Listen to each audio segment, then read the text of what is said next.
All right, I was actually building my intention was to do it myself with It's my 7:30. courage, but then you offered. I'm like, okay. Brandon said my he's courage ready. got Is everyone around the table ready? Ready. All right, great. Thank you. Good evening, and thank you for joining us tonight. It is 7:31 on Tuesday, November 18th, 2025. This is the regular Board of Education meeting.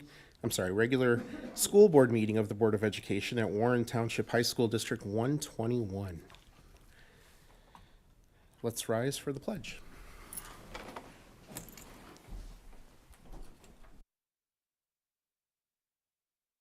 I pledge allegiance to the flag of the United States of America and to the republic for which it stands, one nation, under God, indivisible, with liberty and justice for all.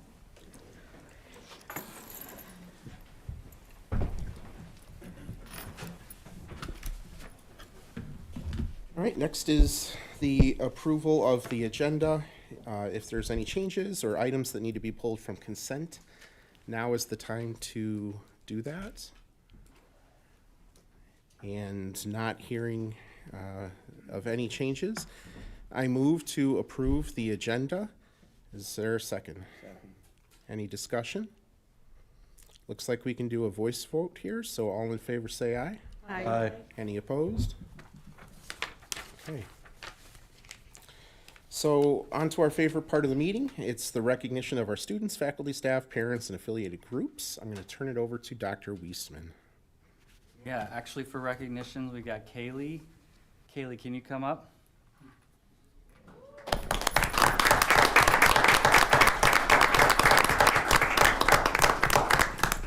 So we've got a little bit up here about Kaylee's year, which is a lot of champions next to it, if you'll notice.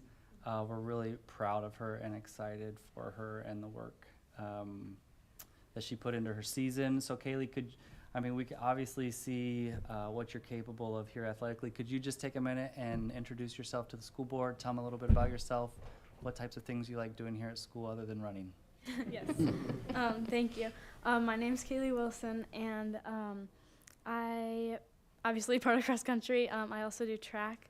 I'm in lots of honors classes and different things. I just want to say that I really appreciate the community here at Warren and all the supportive teachers and staff and teammates, and also just how much help and like how aware everyone is of everything.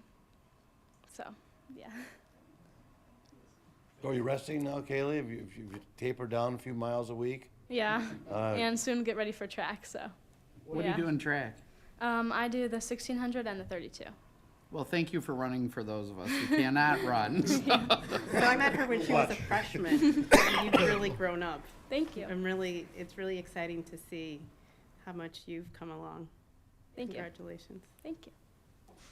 Thank you very much for representing us as a high school at the state level. Good job.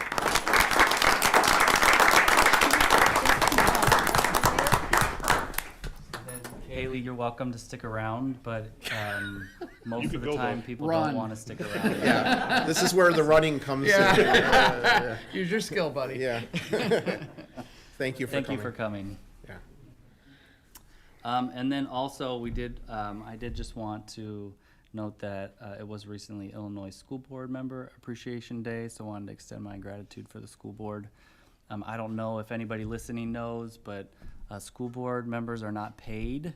They are volunteer individuals in the community here. The community votes them into these positions, and then they spend a lot of hours every month preparing for meetings, coming to meetings, coming during the school day sometimes so they know what's happening on the ground. A lot of evenings here to try to make sure that the school district is headed in the direction that the community wants. So I appreciate your work, and on behalf of the staff, we appreciate what you put into our schools. Let's see here. I think that's all I had for recognition. So we're moving on to public comment. We did notice that we didn't have anyone that had signed in on that cart over there, but that doesn't mean you can't still sign in if you want to speak and address the board. So this is an opportunity for community members to address the board.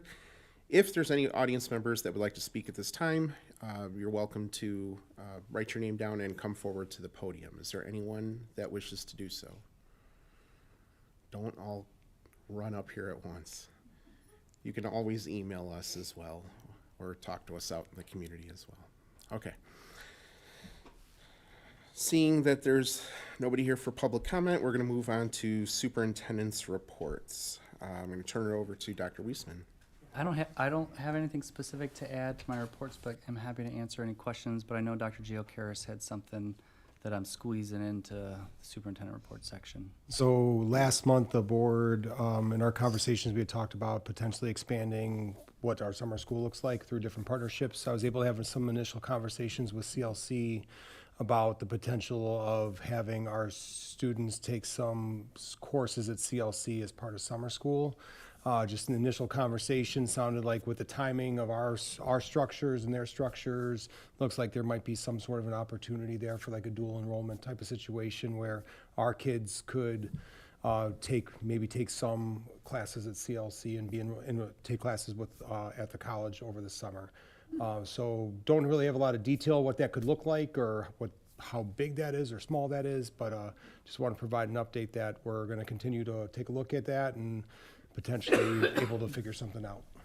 Thanks for looking at it. That's great. I mean, anytime our kids can earn credit for both entities, and the fact that you are extending a conversation with CLC, given how close they are and the proximity of our families living next to CLC, it's just wonderful on so many ways. So really neat to have had a kid graduate last spring, go to college with credits already in hand.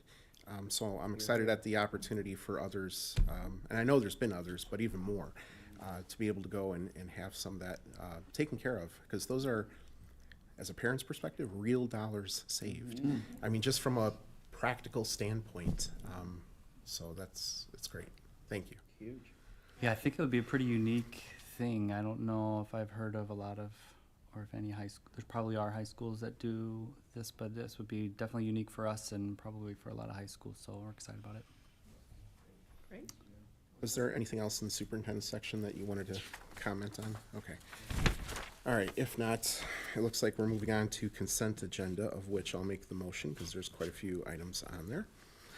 I move to approve the consent agenda items, which includes acknowledgement and acceptance of gift to the district, approval of early graduates, approval of disposal of surplus personal property, bills dated November 18th, 2025 in the amount of $6,677,948.43, executive session and regular session minutes from the November 11th, 2025 Board of Education Committee of the Whole meeting, serious safety hazards for the 2025-2026 school year, destruction of executive session verbatim recordings, keep the executive session minutes closed for March 2025 through June 2025, and personnel recommendations, Exhibit A.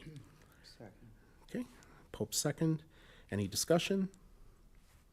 If not, roll call vote, please. Fields, Yes. Squires, Yes. Pope, Yes. Martinez, Yes. Anderson, Yes. Carlson, Yes. DeMonte. Yes. Motion carries. Great, thank you. So we're moving on to discussion items. The first one being internal financial projections, where I believe Chris Green will share some projections with us. So we'll turn it over to her.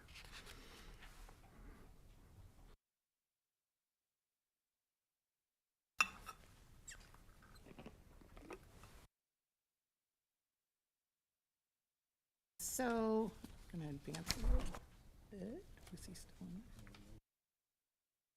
on? Through? Got it, you might have to prompt me.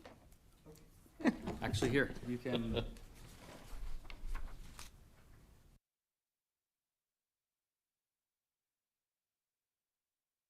Working. Okay. Thank you. Okay.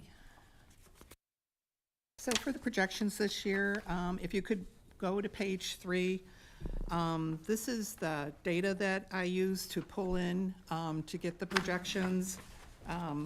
Use our unaudited financial information, 2026 budget, the tax levy, and the contract, compensation and benefit projections, and teachers' retirements.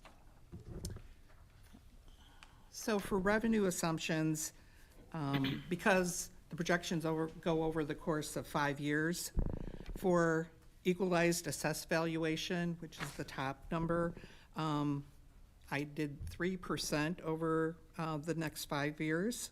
New construction, about $7 million. That fluctuates. It can go anywhere. I mean, some years it's $4 million, some years it's $11 million. So, consumer price index, this year it is 2.9. Last year was 2.9. Going forward, 27 through 30, I'm going with 2.5, which is where the Fed rate, that's like their rate that they look at. That's where they want to be as far as inflation. And then if you could just look at the bottom, that reallocation. So last year, I didn't levy any funds in IMRF Social Security. This year, I'm not levying anything in IMRF Social Security, but the levy next year, that fund needs to be built back up again because like last year and this year, we're just spending down. So next year, there'll be $1 million levied to go into that fund. 2027 levy will be $500,000. The last number, or the last fund, is the tort fund. That has a minimal amount of funds in it, but some districts don't have a tort fund and some districts do. It's kind of like up to the district. If you don't use the tort fund, that any insurance that you pay can come out of the ed fund. So my plan is that eventually we'll spend down the tort fund and, you know, when we're paying our insurance bills, which is once a year, we'd pay it out of the ed fund. It's just one less fund to worry about. Dissolve the fund. Yeah. Mm-hmm. Okay, for the next page, corporate personal property taxes, that's flat. Interest, I anticipate interest rates lowering. They've already started. And state and federal grants will be flat. Okay, expenditure assumptions. So, salaries and benefits. I was very conservative as to what I think increases will be. Some will follow the contract, but the contract rolls off in 2027. There'll be a new contract that, you know, not sure, you know, that's up to negotiations, how that contract will play out. So I was conservative in my numbers as far as increases. The next line is the medical increase.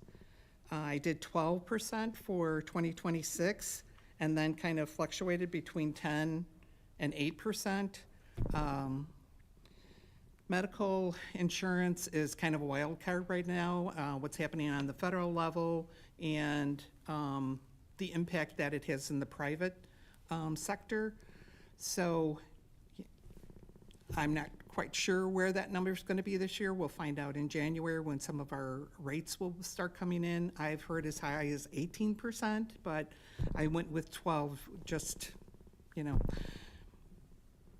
just to make it look a little bit better. But, you know, we'll see in January.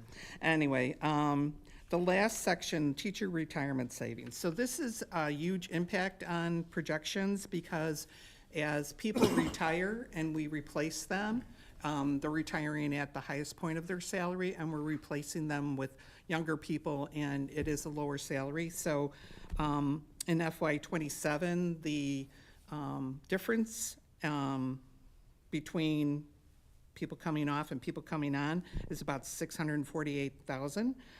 In 2028, the impact of the people that are retiring in 2027 will be felt in 2028. That is going to be a very large class of retirees. That impact is 1.7 million. And that compounds year after year. You know, you've got those savings and it goes from year to year. So that does have a pretty huge impact on the projections. The next 2 years, basically about $400,000 or $500,000. Chris, can I ask, do you recall on the teacher retirements, just how many, even if it's not exact, but do you have us hiring all of those teacher positions back if someone retires? Are we hiring some of them in your assumptions, do you recall? For this section, I had them being replaced, but there is another section that says, do you anticipate that your FTE is going to change? And I did put in a minimal number in there, you know. So let me be clear, I thought I was clearer than you asked, so these numbers that are reflecting the difference between the hirees and those that are retiring? Yes. Correct? Yes. It's the difference? Yes. It includes the hires? Yes. Okay, I just want to double check. Yes. All right, thank you.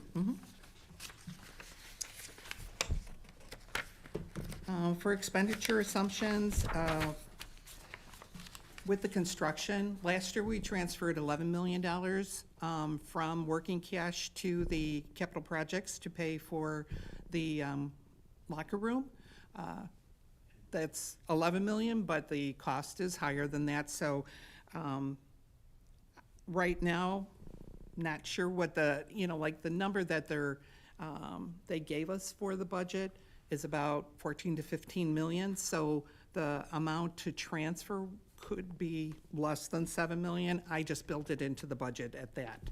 So, Well, they came in lower. I'm sorry, what? They came in a lot lower. They did come in a lot lower. Originally, I think it was 18, then it went to 16, and now it's between like 14 and 15. Yep. Higher than the transfer, right, is what you were saying? Higher than the transfer last year. transfer, yeah. So, and we do have a couple other projects that, we're looking at. So I put 7 million in the budget. It may not necessarily be that come spring, but we'll definitely be talking about it in the spring. So after that, I basically put in the projection a $4 million transfer, which the board had agreed to a couple of years ago, to fund the roof projects and then thereafter for capital projects. So That's the amount that's in the 10-year facility plan, based on 4 million a year transfer. Placeholder. So the, I have a question about this type of thing in the capital projects, because we talked about the pool and all that, needing some funds over the coming years. And I know it's, at one point, there's a process by which you can refinance things and maybe drop some more capital money out of the sky. And that's, presto. well, it's like every 10 years or 11 years or from when you did it last? Right, so as we pay down the bonds every year, so you can refinance those bonds and create some extra cash. Do you remember the last year we did it? Do you remember what year it was? 2018. Reissued bonds, yeah. There was, yeah. Cost included in the projection? I did not put the pool cost in. Basically, it's just capital project number, which could be any number of things, but. But the pool's in that.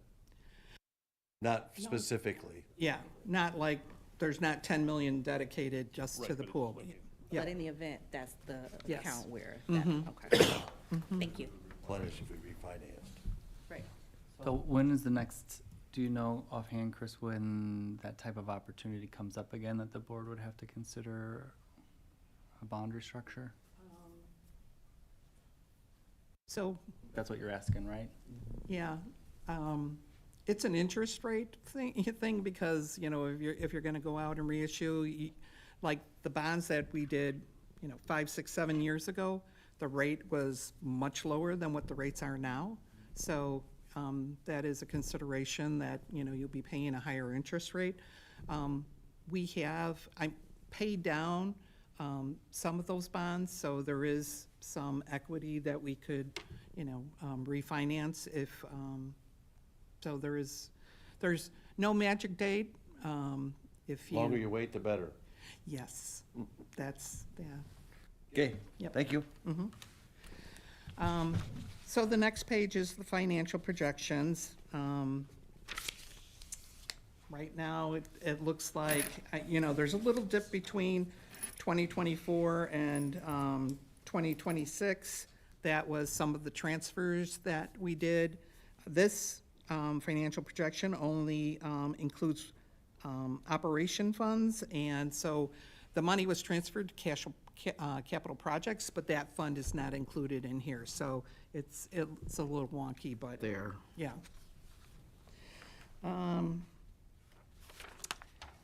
And so the projections basically in the program assumes that you're spending 100% of your budget every year. And we have not spent 100% of our budget, so that just keeps building as far as fund balance.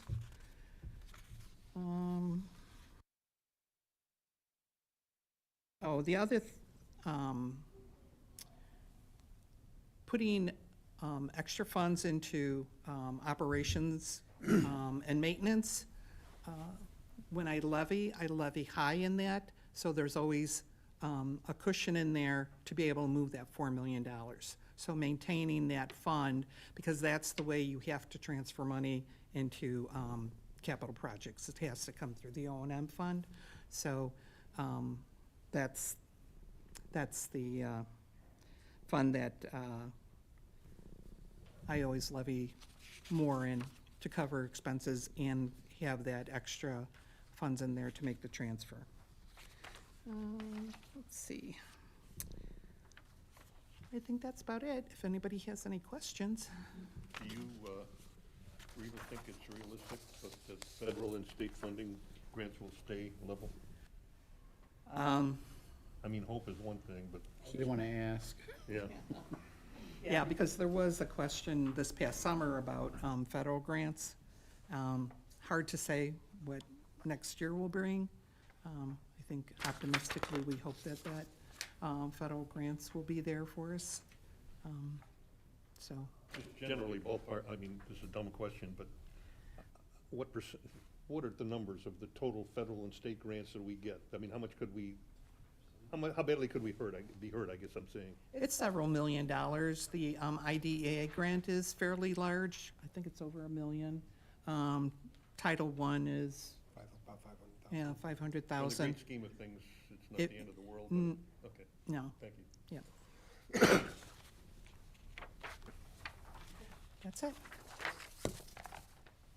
All right, our second discussion item is policy review, athletic code of conduct, and we had talked at a previous meeting for Dr. Wietzman to do some research and come back to us with more information. And this is our opportunity to discuss hockey and what he has learned. Dr. Wietzman, I think you have some comments you wanted to share to start us off, correct? Yeah. Okay. Let's see, so. And just to be clear, no actions being taken today, it's just an opportunity for us to discuss.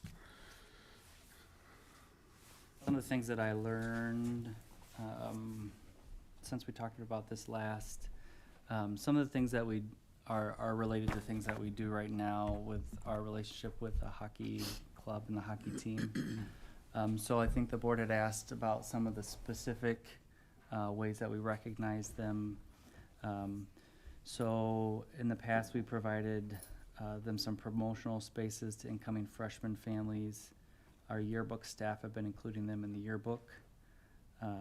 We do announcements and allow submissions for announcements, or have in the past. There are flyers that we allow to be put around the building. In the past, we've purchased athletic awards, like the numbers, the letters, and their certificates. In the past, we've invited them to the 3-sport athlete breakfast and display them on the recognition wall. We do collect attendance and behavior and then pass those on to the hockey coaches, as well as weekly grades. We track their sports physicals and try to process any code of conduct issues that happen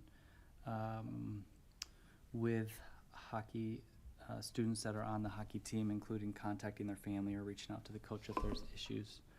Our hockey players have gotten a PE waiver for second semester for being on the hockey team. Some of the, probably the differences, some of the core, I think probably the core difference between our athletic programs and the club programs have to do with staffing. So these are not our staff. They're not employed by us, they're employed by the club. And let's see, we did do some surveying with other school districts that have a hockey team that's affiliated with the school district. And you have a copy of that. Not everybody responded. I think the results that you have 12 of the 33 school districts or schools that we asked to respond. Let's see, I think probably mostly what I think we should be considering today is just how we're interacting with activities outside of the school district. So I think right now we have some policies that just don't align with each other probably, because we have a policy that recognizes that hockey is a team that's here, but we also have a policy around why we accept teams or programs or athletic programs, and those don't align. Specifically, and I think this is why we're talking about it at the board level. Our extracurricular activity policy has just 5 criteria. The first criteria, I think, from everything that I've seen and heard and understand about the hockey team over the last few months, I think the first one is a no-brainer. The hockey team does a great job at this. The staff there and the parents and the club leadership are definitely trying to build leadership, social well-being, good citizenship, really feel like their program is an opportunity for growth, and they feel like they've seen that. I think that's probably true. I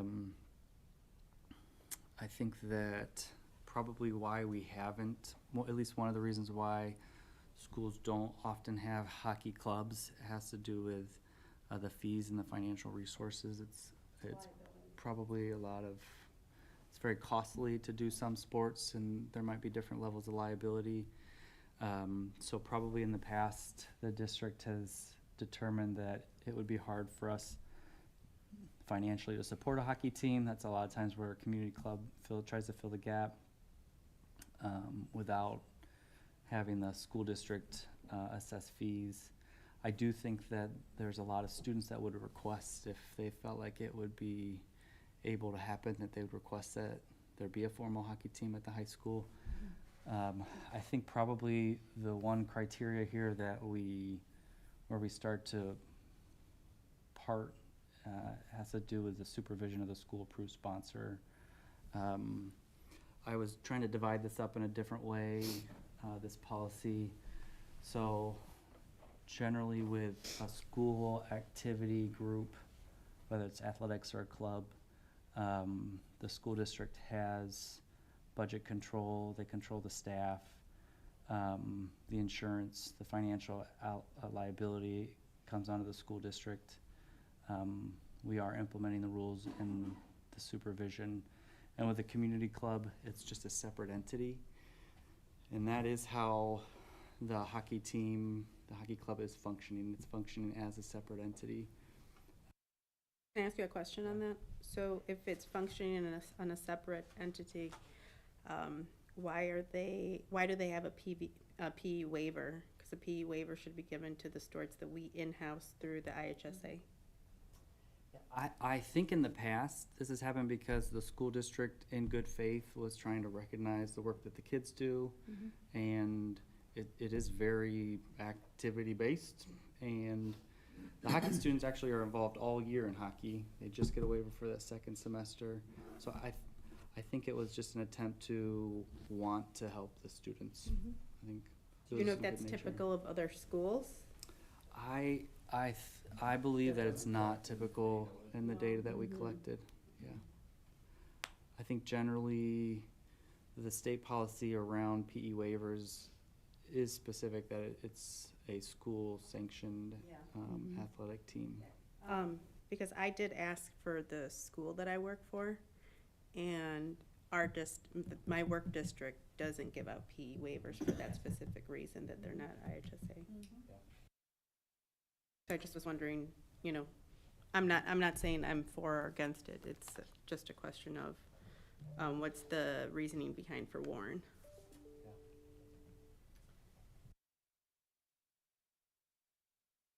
So right now, with this, the way that this policy is written, I think the reason the hockey team is continuing to act in receiving these benefits is the status quo, probably. We're trying to just keep status quo. But I do think it's something that the board should be considering. The board could change the policy and say, look, here's what happens in order for a district-sponsored extracurricular, co-curricular activity to be approved. You could add something different to this, or you could ask the club to cede some things to the school district. I was trying to think through, let's see, one of the staff members helped me figure out robotics. We have a robotics team. It's a school-sanctioned sponsored team, heavily financed by outside providers because it's a very expensive club. And so there might be some opportunities there to think about it differently because the school doesn't provide all of the financial resources for that club. I don't There are know. other clubs or entities out there that want similar support.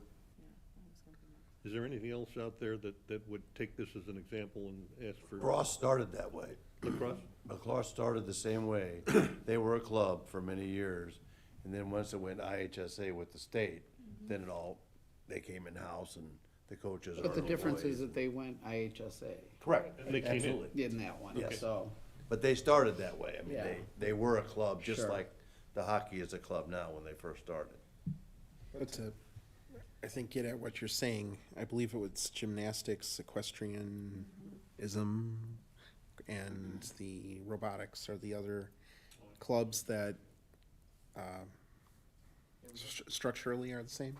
Yeah, we have students that have participated in things like the equestrian club or gymnastics that do ask to be treated in the same way. I mean, you guys, we Do had they get public. PE waivers? No, they I don't wanna be stuck in the PE Yeah. waivers, but, you know, for equity. Yeah, I mean, you had a parent come at public comment and ask for the absence days, like would happen with a school-sponsored event. So there are probably more individuals that are looking for the PE waiver, and then I think probably organizationally, I don't know exactly how hockey and facility usage works, but they do use some of our facilities on a regular basis. And I'd have to look back and see how our facility use policy applies to them. We're And we don't probably, charge them I for don't that, think we right? charge them. But we charge other clubs. We do charge other, like, nonprofit organizations, yeah. Like swim clubs. So I have a question. If we were to go the other direction, so something that's been like sitting in my head is hockey. No one's debating how good of a program it is and the value it brings to our students and really the organization. And if we believe that, instead of talking exclusionary language, is there a way to make these other programs more inclusionary? Like, if we believe that these experiences are good for kids and we can't, for whatever reason, have them in-house, is there, how many, like, aside from the 3 that I mentioned that you had in a report, how many others are out there, and could we find a way to make a category of these activities that, and we would have to work through bullet by bullet, like, because I'll tell you one thing that stood out to me that I think we probably need to at least look at a little more closely is the sharing of grades and disciplinary data with people that aren't employed by us. So just administratively, that I get where it's coming from, but legally, that's probably something we need to attend to. So, but I don't think it's insurmountable. Like, all these different bullet points could probably be figured out and addressed. I hate to see a world where we're taking away something and we have kids participating. So anyway, I guess going back to my original question is, how many others, aside from those 3 that were mentioned, do you think are sitting out there that this could set off a chain of events to where all of a sudden 10 other activities are now coming to us? And I'm not saying that's a bad thing. I mean, it might be a good thing. We offer a lot of clubs in general here for kids, and there's something for everyone here. I've encouraged my own kids to get involved in as much as they can. It's one of the benefits of attending here. We have so much for kids. There's a place for you everywhere. So, is there any sense of how many others there are out there? No, I'd have to go back and, Okay. I just have to go Even back if it was and think rough, through that. because it's unfair for me to ask you on the spot. But. I mean, I would say that it could be pretty much limitless. Like, there are things that kids do in ways that they would consider, just as competitive as hockey. A lot of people don't think equestrian sports are as competitive, and yet I tore a hip doing it. So, I think people, if they know there's an opportunity, they may proceed to do that. I think, though, that when you say, and I'm not arguing, I'm just thinking through, I think one of the things that Natalia brought up was the liability of, not having that program as part of us, like equestrian, for instance, the liability of that type of a program. It's a very dangerous sport. It causes a lot of fun and injury. And so, I mean, there's a lot of consideration if just taking it under the Warren Township umbrella. Click won't cover us for hockey, which is our insurance company. Tony, are you thinking about creating a new category? I am. Okay. So Because one thing, as a discussion point. yeah, and sure, I don't sure. know if this is good or bad. I appreciate that you're putting that out as a possibility. The things that come to mind for me are like how much staff effort is involved in whatever level of support we provide, and where do you draw the boundary? Like, I was surprised that our sports policy doesn't define we support sports that are IHSA. I just would have guessed that would be how you would define the sports that are in a school. And if we don't have some clear delineation of what we do like that, then it feels like it could go on. Like, what if I play a sport that we have a team for at Warren, but I play it as a club sport outside of school? Even though, then we would need to figure out how we're gonna handle that situation. But it goes back to liability. If our insurance company isn't going to cover us, how can we proceed? But that could be the, and I don't pretend to have any answers now, but that could be in the development of criteria. There could be a non-negotiable. Like, ultimately, we run an organization here, and we're responsible to that organization. That could be a non-negotiable. Or it could be, something, I don't know. I think, when we talk about non-negotiables, though, I was surprised that it wasn't our staff running the program. And that loses controls in ways that, background, and I'm not suggesting anything about hockey, I'm saying in general. We even do background checks for residents when they come into nursing homes, so it's just a thing. So I'm just saying, like, we don't have control over background checks or vetting safety or whatever, and if we are taking them on as a part of an entity, that's where I get a little bit, the insurance, the liability, and I'm not saying just in someone getting hurt, but then the ownership of the supervision, that piece, you're kind of putting one toe in each water, but where do the bad stuff's fall if something happens. So I don't know, I'm just thinking through it, and I know you're just throwing it out there. I'm Yeah, not- throwing it out there, and I, If you think we're separated, think again, because in my experience, I mean, if something happens, we're gonna get sued. They're gonna sue the deepest pockets, no matter what our level of liability is. So the better protection we have, we either have to be out of it or in it. And if we're in it, we need to recognize if something happens, if one of those coaches, God love it, or a kid gets brain damage, we're going to get sued. And I can talk with the hockey stakeholders again, but I think a lot of what the hockey players, the students, and their families are looking for is some recognition. What's really meaningful to them is that they have a place that they're recognized, and probably they've not created a recognition program themselves because they feel like this is our recognition is really powerful and that's good enough. And But we are recognizing them. we are recognizing, but I'm not sure that our that it works. It's supporting that. It's gray there. By recognizing them, we assume them in a way. We assume them as an We've entity assumed in more. a way. We're doing more than recognizing them. Yes. But I think there's a chance that at least a good portion of what they're looking for actually is just some way to be recognized amongst their peers as high school students. I want to state it then as a question. If we increase recognition, to what degree, if any, does that increase our liability? I think that's a great question. Yeah.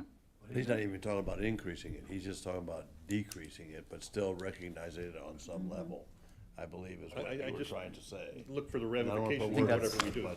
But I think, you know, the thing is, to me, is, I don't know if it's an either or thing, like, it doesn't not have to not be in existence for us not to be as involved, but we can still be, because a lot of these, if you look at a lot of these teams on this survey say, no, we don't support them in any way, but yes, they do wear our school colors and our school name. Right. So there's a lot of people that are doing it in different ways that seem to be working. But that would So apply to I like would- a lot of the feeder programs we have, right? Wouldn't that be the same? They wear the school name and the school colors, right? I'm just talking about these hockey programs in this survey. Yeah, no, I know, I but know, to yes. the liking of Yes. those Yes, feeder they do. programs, They- right? Some do and some don't, but yes, Okay, some okay. do, yes, that's correct. So out of But I all, sorry, go ahead. Thank you. So all I'm saying is, there should be, in my opinion, a way for us to take care of our concerns without completely alienating the whole hockey team. And I don't know what that compromise is. I'm not saying I have any idea what it should be, but these other schools are doing it in a way that they found it's okay for them. So I would hope we could at least make an effort to have, like you say, more conversations and try to come up with some sort of a compromise that'll work for our policies and our insurance and our whatever and maybe there isn't, I don't know, but it's working for some of these districts, so. Do we have a specific list of what they want and don't want, or they just want status quo, or they want something else, or what? Well, they'd like for it to be exactly as it is today, of course. They just want it to stay as it is. But that's, I'm not sure that's possible at this point, but that doesn't mean it can't be in existence in some form. Is all I'm saying. I think we ought, I mean, for us to sit here and talk about it, I think you gotta get more people involved. And you gotta resolve the insurance issue too. Yeah, the insurance issue. If there's a big liability that and what kind of insurance that I'm sure these lovely people have insurance, they're not dumb. So they're gonna have insurance too, and maybe that covers it, and Yeah. maybe there's a Yeah. hold harmless, or there's a lot of things that could happen, but I think it's worth a conversation with them to see how we could work that out. I think this has to do with like what is the boundary of what you want to recognize as a school board. And Fair enough. probably what I would say is the cleanest thing to do is to draw that line around the organizations that fit into this. But And with if you that- want us to expand that, then we can go back and try to figure that out. Our preference is probably going to be that that the recognition at the high school level stays within the high school programs, and that if there are community entities that have programs, that they hold ownership of their recognition. They can still wear the name. Yeah, yeah. like I said, like the feeder schools, Warren football, right? Like they have Yes, Warren swim, right? the Blue Devil Swim Club. Blue Devil right. Swim Club, right? But the key part here, as I'm looking at this survey, everyone says no for school provides funding, except for us. We are providing funding. No, Have No. in the past. We have in well, the we're not now. past. Okay, so that Yeah. was my question. Yeah. Like, well, Right. we're providing funding, so what kind of funding are we providing? And if we're also looking at other, waiver. and then other sports that are clubs, we're not funding them either. We're not funding this anymore, so, But we were at some point? correct. 2 years ago, right? And they're no longer getting the PE waivers? No, They are still getting are. PE waivers. Still are. Yes. Okay. So this is quite tricky. I'm just trying to make sure I understand, because it sounds like we're saying that we want to support outside entities in some way, especially if we don't have the programming available here already, an established one, but that doesn't necessarily fit with what you have here. So are we going to consider, like what you said, creating some type of accommodations that better align with this? But that's why I'm bringing it to you. This I is- don't have a good answer. So this is our board It's policy, policy. which we own and can change at any point in time. So it's gonna come up to us to decide whether we do that or not. No, that's our current right? It's our current language. It's our current, but we always reserve the right to adapt board policy. So if we change board policy for this, by definition, we're approving the same policy for other extracurriculars. That's correct. So that goes back to my original point. And I think there's still some exploratory questions that need to be answered, such as the legal ones, whether it's waiver insurance or, there's answers for all these things, but I'm not gonna pretend we know them right now at this table. So I know there's some more investigating that needs to be done. What other discussion does anyone I around just, here have? if we, Just tell Danny to do. I would not be comfortable having an exception just for 1 or 2 sports. If we're gonna do something that acknowledges club sports that are not supervised by the school, then we need to define it in some way so that there is a definition of it, so it's not just, that we chose this sport. Like, I feel like it needs to, if we do that, there has to be This some is bigger than definition. hockey, is Yeah. what you're, Yeah. not to put And if words it in your doesn't mouth. fit into this policy and we're not changing this policy, then that's a problem. Because if it doesn't fit and this is the policy, I'm not comfortable with that, because then you have too many questions for too many other organizations. Hearing this discussion tonight might say, hey, why don't, and I don't blame them, I would too. So it's just not fair. We need to be clear.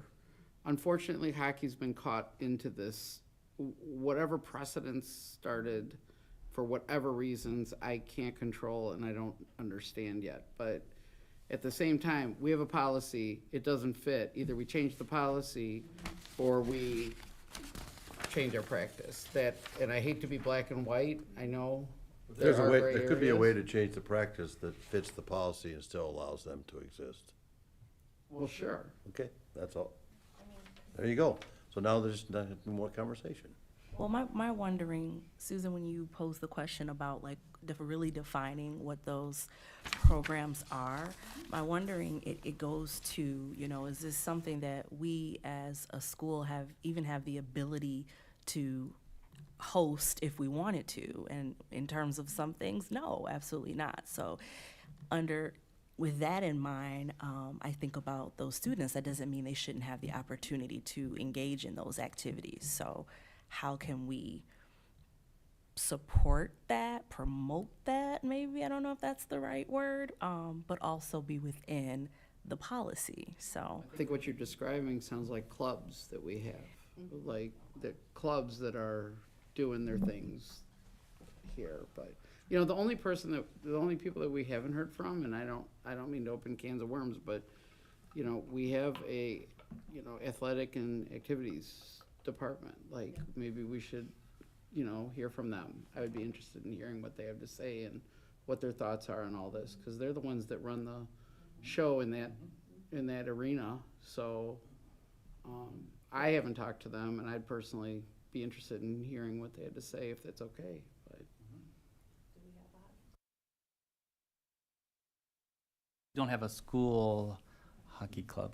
Okay, We do. We do have a Yes, hockey yeah. We do have a hockey team. but we But don't it's a have a club. school. We don't have a No, hockey not club. it's a That's- hockey entity out there. We don't have a school-approved sponsor club. Okay, I'm just trying to make sure I understand, because what I was speaking to earlier, you said it could be a club, but so it could or it couldn't? They are a club, so they're a team sport that's a club.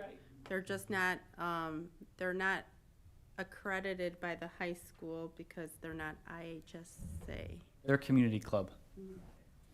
Not school club. We don't have a school employee who's overseeing their club. I think that's the piece, regardless of again, FERPA, sharing of discipline and information. I think there's some pieces that we could probably, fingerprinting, background checks, like anybody that we endorse and put in front of our kids, there's a minimum procedure involved. So I think no matter what way we go, there's certainly some cleanup there. Danny, is there, just out of curiosity, all these other feeder, can anybody just use the Warren name? Is there a process? I've never heard us once I've in the asked years this that I've been before. here approve using our likeness, colors, and I'm not even talking hockey, I'm talking anybody that's out there representing Warren. Club team called Warren. Do we approve that? Well, look at the feeder, Right. like the So junior Blue Devils So or if I whatever they wanted are. to start the Warren whatever club, The Board of Education Feeder Club. fine. Could I do that and use our colors and our logo and, I mean, Yeah, so you have some policy that just says that community groups that use the name, image, or likeness, there is like an approval process once it's under parent organizations and booster clubs. And as the superintendent can give them consent if they fall under this, like they have to contribute to. so you have the authority to, And allow then it. they're supposed to provide, and I think all of them do, including the hockey club, rules and procedures annually, their board policies annually. okay. You said that you get together with them annually too, right? I have gotten together with all of the booster organizations, so yeah. So maybe there just hasn't been any new ones that have come to us, and maybe all these existing ones had in years past. Okay. That helps me. Plus, it's kind of hard because our name is the community name, so Warren It's Township. the township is name. just everybody. Yeah.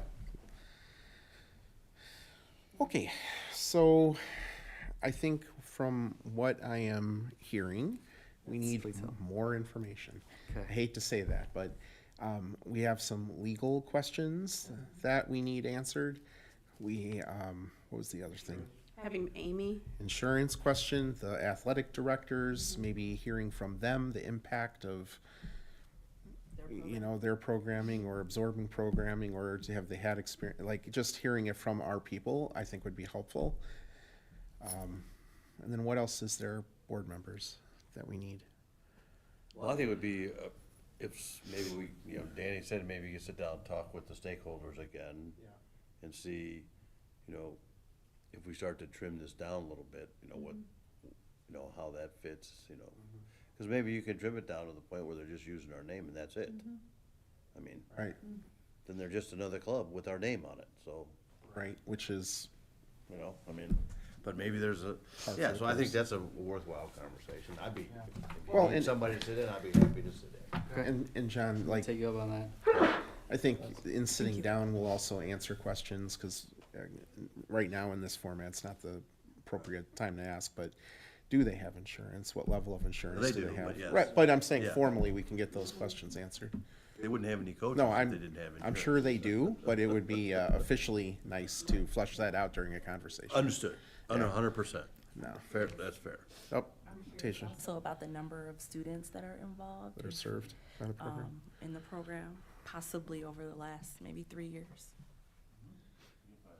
I'm sorry to beat this to death, but, No, you're not. yeah, I'm not sorry.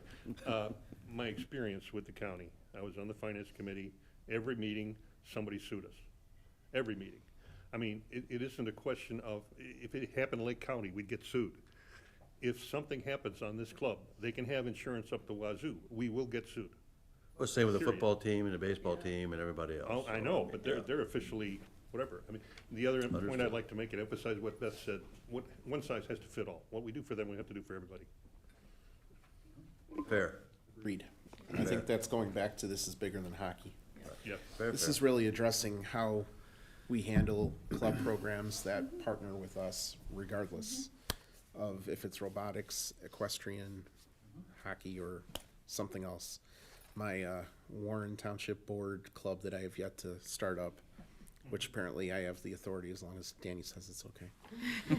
He's not gonna say it's He's not gonna staying say it's bylaws. okay, though, but He's had enough of us. I gotta think about what that would be. Okay, I think we have had plenty of discussion with more to come. Thank you for that discussion, though.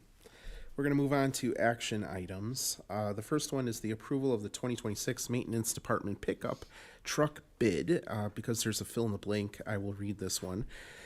Excuse me. I move to approve the 2025 maintenance truck bid and award Vogler Motor Company as presented. Is there a second? Second. Any discussion? There were two, my notes show that Chris Green doesn't have anything to add. It was pretty clear we had two bids and one was $100 cheaper than the other, so. All right, so roll call vote, please. Hope, Yes. Carlson, Yes. Fields, Yes. Squires, Yes. Anderson, Yes. Martinez, Yes. DeMonte. Yes. Motion carried. And for the second action item, the final one, it's the approval of the resolution estimating aggregate levy for the year 2025, and Chris Green does have some comments to share with us. So this is the estimated levy. For this levy, I used a couple of variables. For the equalized assessed valuation, I used 7%. Estimated 7.65 in new construction, and we are required to use the CPI of 2.9 in the calculation. So, on December 16th will be the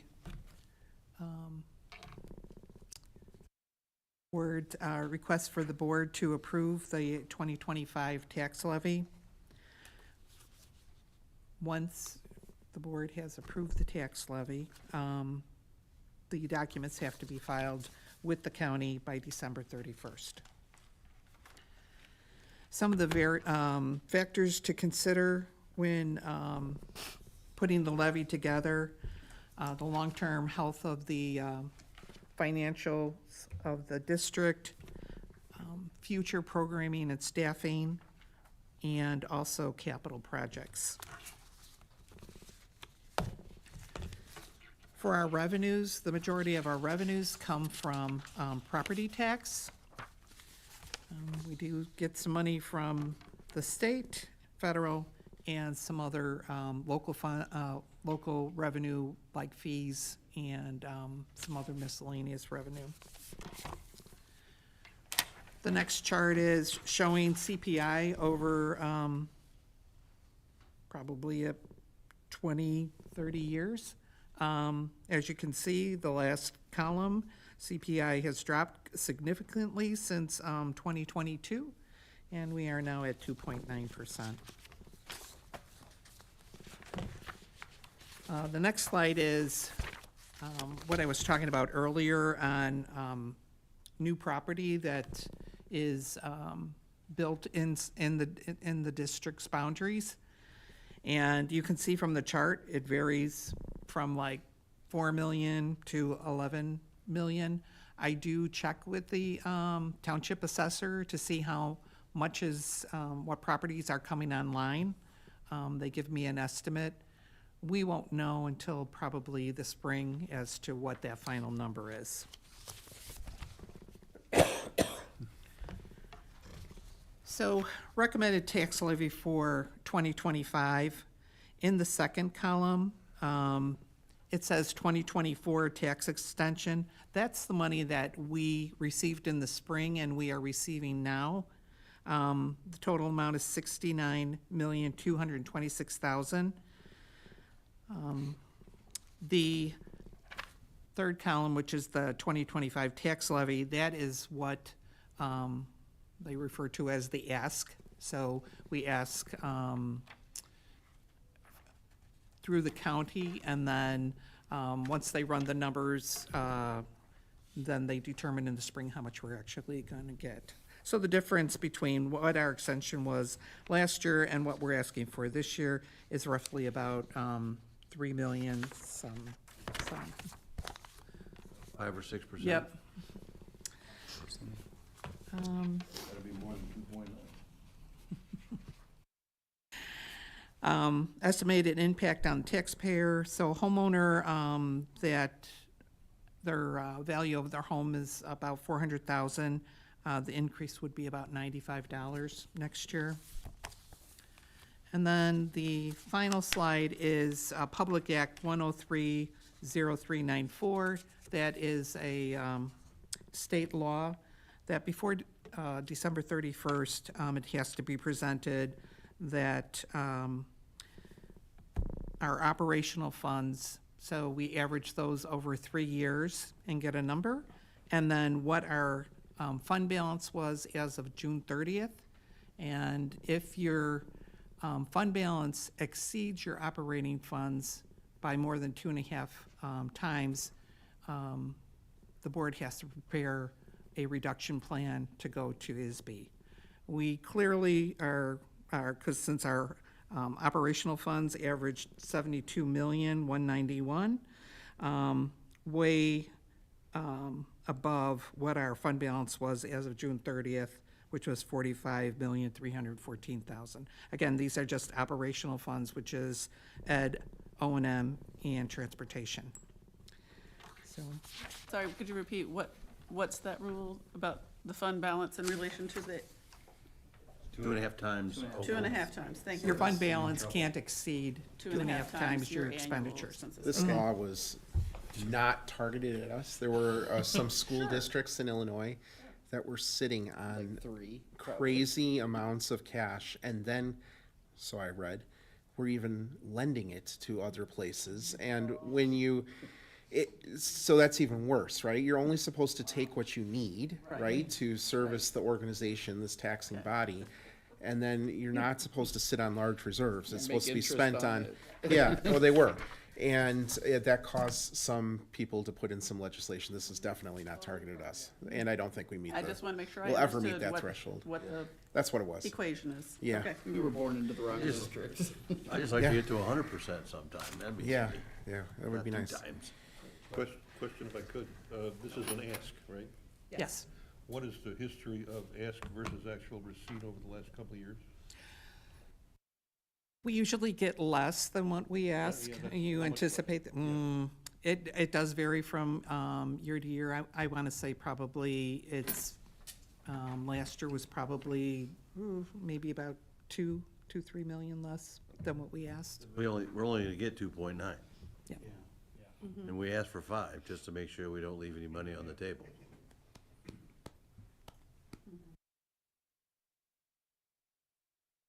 Thank you. Thank you. So we do have an action here, which is, I'll just go ahead and make it. I move to approve the resolution estimating aggregate levy for the year 2025.